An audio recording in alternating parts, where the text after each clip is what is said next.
Храни с разреждащ ефект на кръвта. Номер 16 ще ти хареса. Чесън е един от най-силните естествени антикоагуланти. Лук, джинджифил, куркума, люти чушки, омега-3 масни киселини, мазни риби, сьомга, скумрия, сардени, херинга, ленено семе и чия.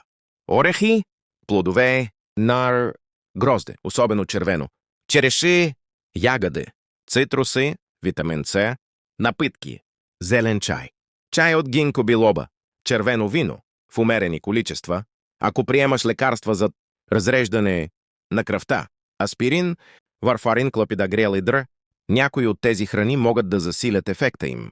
При анемия, ниско желязо, бременност или планирана операция трябва да се внимава.